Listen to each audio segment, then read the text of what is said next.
बिस्मिल्लाहिर्रहमानिर्रहीम। अस्सलाम वालेकुम, मैं हुमारी अली। आप देख रहे हैं मेरा चैनल। इस्लामिया यूनिवर्सिटी बहावलपुर, जहां पर इतना खौफनाक मामला सामने आया कि पुलिस जो है वो परेशान हुई हुई है कि किसके खिलाफ हम जो है वो मुकदमा दर्ज करें, किसको पकड़ें। क्योंकि अब आप देखें कि तारिक बशीर चीमा साहब का नाम, बल्कि उनके बेटे का नाम आ रहा था कि किस तरह से उनके बेटे की वीडियोस थी, छुपाया जा रहा था। तो चीमा साहब ने तो प्रेस कॉन्फ्रेंस करके अब जर्नलिस्ट सहाफ़ियों को धमकियां देना शुरू कर दी। उन्होंने बड़े शान से नोटिस दिखाए हैं कि मैं सहाफ़ियों को जो है वो उनकी औकातियत दिलाऊंगा, यानी कि आप अब सहाफ़त भी नहीं कर सकते। ये सहाफ़त का मुंह बंद करने का, ताला लगाने का दौर जो है वो पीडीएम की गवर्नमेंट में, यानी कि नून लीग की गवर्नमेंट में ही आया है कि अब चीमा साहब धड़ल्ले से प्रेस कॉन्फ्रेंस करते हैं और कहते हैं कि जी मैं जो हूं वो तो सहाफ़ियों को देख लूंगा। ये किस तरह की सहाफ़त करें चीमा साहब जी? एक तो सहाफ़त सिकार हैं, दूसरा जो जज साहब की बीवी हैं उन्होंने जो है वो एक अलग कहानी चलाना शुरू की हुई है। जज साहब मानते हैं, उन्होंने एक्सेप्ट किया है कि उनकी बीवी से गलती हुई है, मामला तो खराब हुआ, मारा पीटा तो गया है, लेकिन क्या करें, अब अपनी बीवी को तो हम नहीं भेज सकते ना, फिर मैं काहे का जज हुआ। अब जी मामला यहां पे आया है कि डॉक्टर ने तस्दीक कर दी है कि वो जो मासूम सी लड़की है जो इस वक्त इंतहाई क्रिटिकल है, मेरे मुंह में खाक, लेकिन उसके बचने के चांसेस बहुत कम नजर आ रहे हैं। उसके हवाले से डॉक्टर्स ने कहा कि उसको जहर देकर मारने की कोशिश की है। ये दोनों टॉपिक्स आज की वीडियो में हम बात करेंगे। बात करने का मकसद सिर्फ ये है कि किस तरह से जो पोजीशन वाले लोग हैं, जिस तरह से ये लोग दूसरों को दबाने की कोशिश करते हैं, सच को झूठ, झूठ को सच बना के पेश करने की इनके अंदर पावर है। क्योंकि क्या करें, ये मुल्क ऐसा है, यहाँ पे पैसे के बगैर तो जो है वो सफाई वाला सफाई नहीं करता। तो फिर ये जो बड़े बड़े लोग हैं ये कितने कितने करोड़ों पे चलते हैं, आप सबको पता है। सबसे पहले जी बात करें थे चीमा साहब पे। चीमा साहब ने तो प्रेस कॉन्फ्रेंस करके ये साबित करने की कोशिश की है कि चोर की दाढ़ी में तिनका। मुझे तो एक बात समझ नहीं आ रही कि हत्या की इज्जत का जो नोटिस उन्होंने भेजना शुरू की है।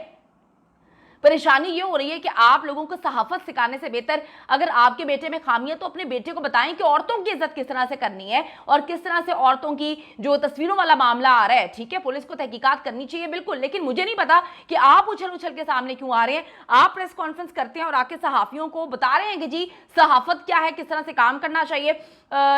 आप देखें कि जी मुख्तलिफ सहाफ़ियों को उन्होंने नोटिस भेज दिए, इकरारुल हसन का जिक्र कर रहे हैं और कह रहे हैं कि जी मेरा नाम लिया जा रहा है। मैं आपको बताती चलूं कि इकरारुल हसन ने अपने व्लॉग में दावा किया कि उनको धमकियां भी दी गई हैं जब से उन्होंने तारिक बशीर चीमा का नाम लिया था। ये साबित कर दिया उन्होंने प्रेस कॉन्फ्रेंस करके कि वो जो भी कर रहे हैं वो क्यों कर रहे हैं। मुझे एक बात समझ नहीं आ रही, अगर आपके बेटे ने कुछ नहीं किया, आपने कुछ नहीं किया, तो आप फुदक फुदक के कॉन्फ्रेंसेस, प्रेस कॉन्फ्रेंस क्यों कर रहे हैं और क्यों धमकियां दे रहे हैं सहाफ़ियों को? ये मुलाहिजा करें। यूनिवर्सिटी में भी बहुत गंद फैला हुआ था। तारिक बशीर चीमा का सियासी मुस्तकबिल दांव पर लग गया। उसका बेटा मनशियात कादी निकला गया, पकड़ा गया, छुप गया, भाग गए। इकरारुल हसन ने भगा दिया। ये मैंने अब तक की इज्जत का दावा करती। इस्लामिया यूनिवर्सिटी का वाकया हुआ,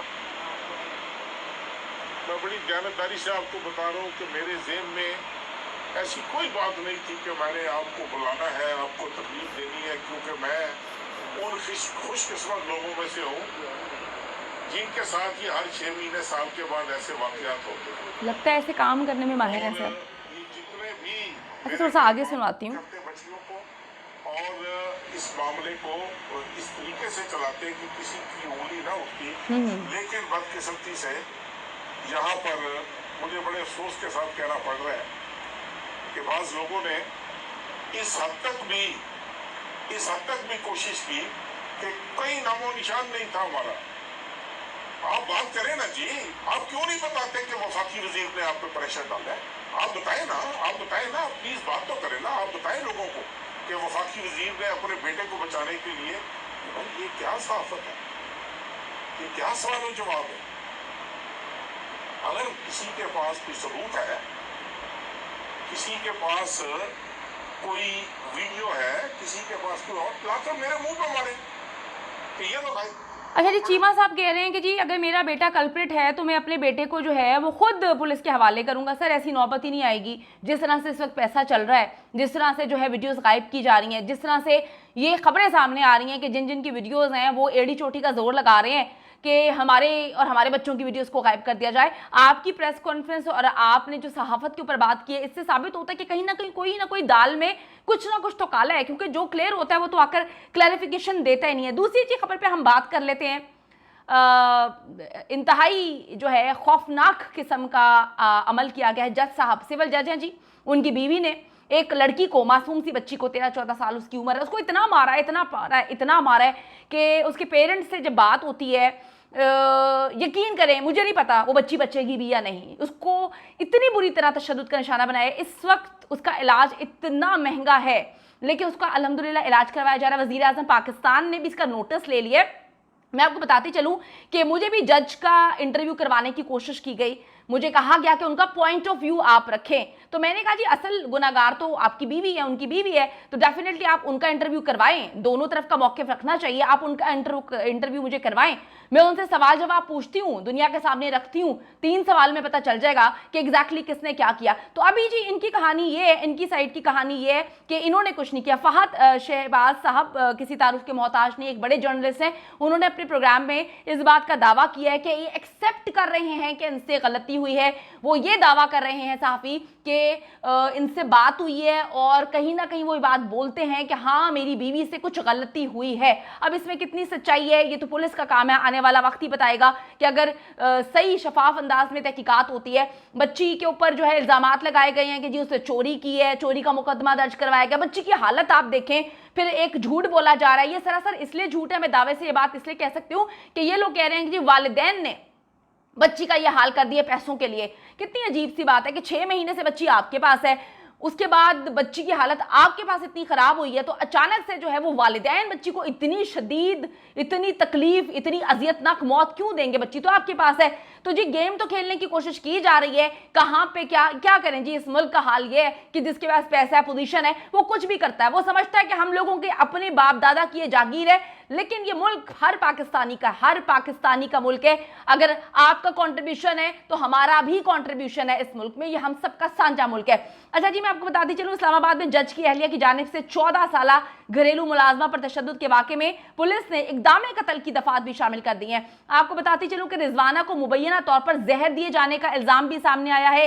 डॉक्टर से इसकी तस्दीक कर दी है कि रिजवाना के खून के नमूने में लेबॉर्ट्री से जो आए हैं, भिजवाए गए हैं, उसमें पता चल जाएगा कि क्या मामला है। हमें शक है कि इसको खून दिया गया। आपको बताती चलूं कि 25 जुलाई को 14 साल की मासूम लड़की, वीडियो नहीं देखी जा रही, पहली वीडियो मैंने की थी, मुझसे बोला नहीं जा रहा था। हम इंसान हैं, जितना मर्जी झूठ बोल लें, मुझे नहीं पता सच क्या है झूठ क्या है, मुझे वल्लाह आलम, ठीक है, मैं कहती हूँ मैं इंसान हूँ, मुझे नहीं पता, मुझे जो नजर आ रहा है मैं तो उस पर रिपोर्ट कर रही हूँ। दूसरी बात ये कि अल्लाह के कैमरे में तो सब आ रहा है, उस सीसीटीवी से आप कैसे रिमूव करेंगे? जिसने गंद घोला है उसको बहुत अच्छे से पता है कि उसने कितना गंद घोला है। और डेफिनेटली मैं हमेशा पहले मैं सोचती थी कि यार नहीं, इंसाफ होना चाहिए, ये होना चाहिए। मैं कहती हूँ अगर आप दुनिया में इंसाफ नहीं करेंगे कोई बात नहीं, इसी दुनिया में अल्लाह इंसाफ करेगा उस इंसान के साथ जिसके साथ आपने बुरा किया है। मैं कहती हूँ कि अल्लाह ताला उस इंसान के आगे लेकर आए, उसकी नस्ल के आगे लेकर आए जिसने ये किया, जो भी है उसकी नस्ल जो है हम खुद बर्बाद होते देखेंगे। क्योंकि आप किसी के साथ बुरा करते हैं तो आपको लगता है कि अल्लाह के सीसीटीवी कैमरे में आप लोग बच जाएंगे, ऐसा नहीं होगा। जिसने भी किया मैं कहती हूँ अल्लाह ताला उसके आगे इंशाअल्लाह ताला लेकर आएगा। आपको बताती चलिए, रिजवाना वफाकी दारुल हुकूमत इस्लामाबाद की जुडिशल एकेडमी में तैनात सिविल जज आसिम हफीज के घर काम करती थी। रिजवाना पर तशद्दुद के बारे में जब वाक़या सामने आया तो उनको जनरल हॉस्पिटल में दाखिल कराया गया। फिर जो है पंजाब हुकूमत ने 12 रुकनी मेडिकल बोर्ड तश्कील दिया है और इक़दाम कत्ल की दफात भी इसमें शामिल कर दी गई हैं। बच्ची के अज़ा की हड्डियां टूटने का इंकशाफ है, बच्ची को इतना मारा पीटा गया है। जो रिपोर्ट दर्ज करवाई गई है उसमें यकीन करें कि डॉक्टर्स कह रहे हैं कि खून की गर्दिश नहीं हो रही, लड़की का जिगर शदीद मुतासिर हुआ है, जख्मों की वजह से लड़की बात करने से कासिर है। बच्ची ने इल्जाम लगा दिया है कि इस खातून ने मुझे मारा है। जज साहब खड़े हुए कि नहीं, मेरी बीवी ने कुछ नहीं किया। एक तरफ जज साहब का जो है, मैं आपको बताऊं कि फहद शहबाज साहब ने अपने प्रोग्राम में दावा किया है कि जज साहब ने कहा कि हाँ हमें किसी ने कहा कि चोरी का मुकदमा लगा दो, वो लोग भी झूठे मुकदमे कर रहे हैं तो आप चोरी का पर्चा दर्ज करवा दो, तो वो चोरी तो नहीं की थी। तो बहुत सारी कहानियां हैं। जज साहब कहते हैं कि जी मेरे होते हुए किस तरह से जो है मेरी पहुंच के सामने उस लड़की को या किसी के साथ भी ज्यादती हो तो सर देखना चाहिए। बच्ची को इतना मारा पीटा गया कि बच्ची के तो बचने के भी जो है वो आसार नजर नहीं आ रहे। मेडिकल रिपोर्ट में कहा गया दोनों बाजू, आंखें मुतासिर हैं, टांगे फ्रैक्चर हैं, बाजू फ्रैक्चर हैं, सेहतयाबी में वक्त लगेगा। आज हालत बहुत ज्यादा क्रिटिकल है। ऑक्सीजन में कमी के बायस फेफड़ों में इन्फेक्शन है, क्लॉट्स बन गए हैं, ऑक्सीजन जो है वो नहीं आ रहा। बहुत मसले हैं, इतना मसले हैं, जबकि ये इल्ज़ाम लगा रहे हैं कि जी हम तो कुछ भी नहीं कर रहे, ये लोग तो हमसे पैसे लेने के लिए कहानी सुना रहे हैं, और पैसे लेने के लिए कोई गरीब माँ बाप हो या किसी का बाप भी ना हो ना, बाप भी छोड़ के भाग गया हो, कोई इतनी बुरी तरह अपनी बच्ची को नहीं मारता। इतने जख्म है। बच्ची ने इल्ज़ाम लगाया कि इनके बच्चे सर पे फुटबॉल मार के खेला करते थे।